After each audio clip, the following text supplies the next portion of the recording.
చిన్న గొడవ నేపథ్యంలో భార్యను అత్యంత దారుణంగా కత్తితో హత్య చేశాడు ఓ భర్త. ఆ తర్వాత మృతదేహాన్ని ముక్కలు ముక్కలుగా కొయ్యాలని పథకం వేశాడు.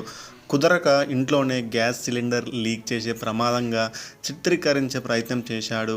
ఆ తర్వాత ఆత్మహత్య డ్రామా ఆడాడు. ఇదంతా బాచుపల్లి పోలీస్ స్టేషన్ పరిధిలో వెలుగుచూసిన సాఫ్ట్వేర్ వివాహిత హత్య కేసు. అయితే పోలీసుల విచారణలో సంచలన విషయాలు వెలుగులోకి వచ్చాయి.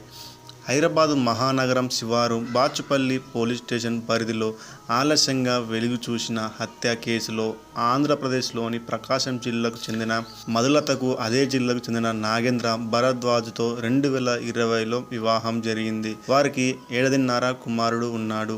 వీరు బాచుపల్లిలోని సాయిల్ అనురాగు కాలనీలో ఎంఎస్ఆర్ ప్లాజాలో నివాసం ఉంటున్నారు. దంపతులిద్దరు కూడా సాఫ్ట్వేర్ ఉద్యోగాలుగా పనిచేస్తున్నారు. అయితే పెళ్లైన మొదటి రోజు నుండే మొదలైన చిత్రహింసలు ఆమె మరణం దాకా కొనసాగినట్లు కుటుంబ సభ్యులు చెబుతున్నారు.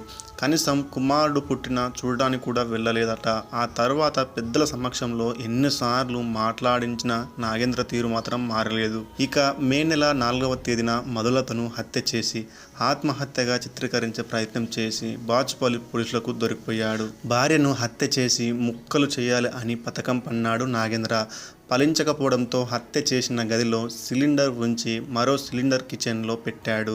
పవర్ ప్లగ్ పెట్టి వైర్లను సిలిండర్ వద్ద ఉంచి సిలిండర్ బ్లాస్ట్ అయినట్టుగా పోలీసులు తప్పుదోవ పట్టిద్దామని చూశాడు. అనంతరం తాళం వేసి కుమారుడితో సహా చందానగర్లోని స్నేహితుడు శ్రీనివాస్ ఇంటికి వెళ్ళాడు. విషయాన్ని అతనికి చెప్పి తన ఛాతీని కత్తితో పొడుచుకున్నాడు. దాంతో భరద్వాజ్ను ఆసుపత్రికి తరలించారు. ఈ మధులత మరణాన్ని అనుమానాస్పద మృతిగా కేసు నమోదు చేసిన పోలీసులు దర్యాప్తు చేశారు. భరద్వాజ్ను అదుపులోకి తీసుకొని విచారించడంతో అసలు విషయం బయటకు వచ్చింది.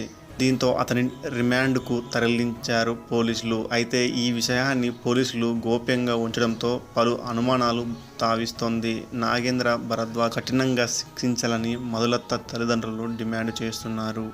నిజానికి పెళ్ళైనప్పటి నుంచి ఒక్కరోజు కూడా భరద్వాజ్ మధులతని చాలా మంచిగా చూసుకోలేదు. రోజు చిత్రహింసలు పెడుతూనే ఉన్నాడు. అయితే వాళ్ళ అమ్మ నాన్నలకి మధులత చెప్పేది, కానీ భార్యాభర్తలు అన్నాగా గొడవలు సహజం అమ్మ, మీరు బాగానే ఉంటారులే, ఏమీ కాదులే అని చెప్పేవారు. కానీ అది ఇప్పుడు చావు వరకు తీసుకొచ్చింది.